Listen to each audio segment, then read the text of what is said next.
Previously in the anime, the guild got a worrying report that monsters from the deeper floors were showing up on the upper levels. That could only mean one thing, a possible monster overflow, so Guildmaster Hugh ordered 2 B-rank parties to head down and investigate, but before entering, Abel asked Lynn to use her wind magic to sense any danger ahead, and sure enough, his instincts were spot on.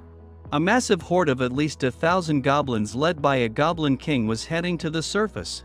The guild immediately sealed off the Colosseum and prepared to face the incoming army right there. After clearing out the goblin minions, they took down the generals and finally the king, but while everyone else was busy with the battle, our boy Rio was in the library, completely smitten by an elf girl he met there, so much so that he spent the entire day with her.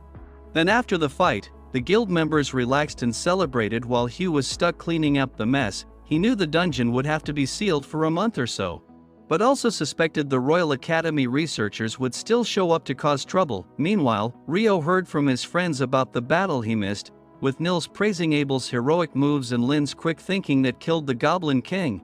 That's when Lynn and Rihaya arrived. Rihaya had guessed Abel was probably with Rio, though she sounded a little hostile to Rio. Anyways, Lynn changed the subject and asked Rio if he could really summon ice magic from a distance.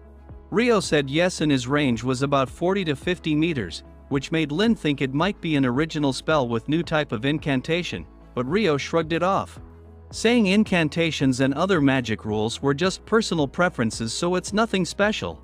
But Abel explained that Rio basically uses magic without any incantations at all, which is ridiculously rare. Then the next day, the overflow aftermath was affecting adventurers since the dungeon was closed.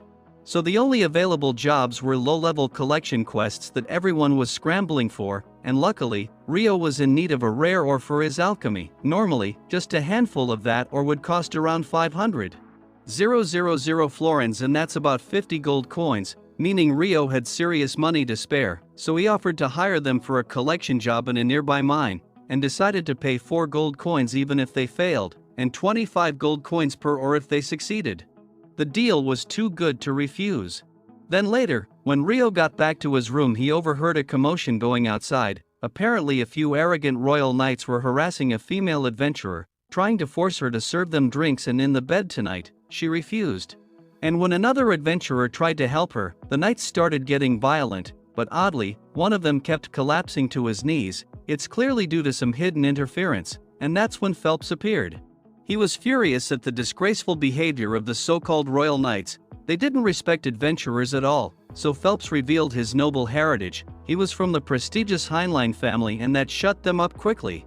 Then the 2 adventurers thanked Phelps, but he knew Rio was the one who had secretly helped. Abel had told him just how strong Rio really was, so strong that if Rio had been present during the overflow battle it would have been over in an hour. So after the greetings, Phelps goes off. Then later that night, Abel found Rio alone, and the two had their usual playful argument over who should pay for food. Then Rio teased Abel about heading to the red light district, but dude got shy while denying it, so Rio thought he got a girl, and that's Lynn, but she liked Warren, believes Rihaya then, and Rio hit the nail that Abel and she are a thing.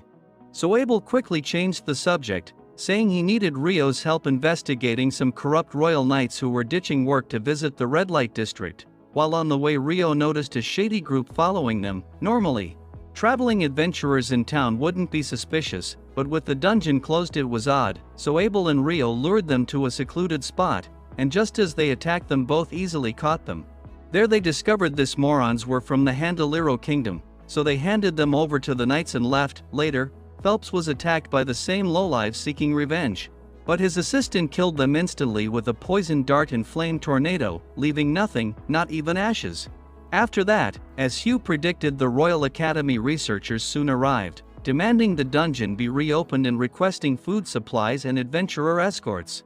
One of them arrogantly flaunted that King had gave him full authority and tried to order Hugh around, but Hugh calmly explained that after an overflow the dungeon becomes unstable and dangerous, so sending people down was reckless. More so, they were demanding such things too, so one older researcher promised they'd bring their own supplies next time. Then Hugh agreed, but only on the condition that the guild wouldn't be held responsible for anything. 2 researchers accepted, but the arrogant one was fuming. After that, Rio was near Abel's inn when he saw a girl looking lost. She wanted to find the guild and was searching for Abel, so Rio guided her there. She had brought a letter of hiring request from the researchers, but Abel was uneasy about it. He opened up that a decade ago an A-rank party had entered the dungeon right after the overflow and never came back, but Rio wanted no part of it and left. The girl he brought was a member of a family of water magicians. So Lin asked if summoning ice magic at a distance was possible. She said no such magic existed, and Rihai immediately revealed that Rio could do it. And on that note, Abel also warned his team never to fight Rio, no matter how harmless he seemed. He's way too powerful and dangerous. Then soon after that, the researchers finally entered the dungeon, and that same night, Rio's friends also returned with the ore and completed the job he had given them. Meanwhile, the researchers spent 3 days exploring but found nothing of value. So Rihai revealed that researchers are showing such enthusiasm is because they seemed convinced that monsters in overflow were coming from the 38th floor. It's something she learned from a friend in that department, but it was important intel. Yet she wasn't worried about her own job since priestesses are always in demand. The guild also started arranging escort missions for adventurers.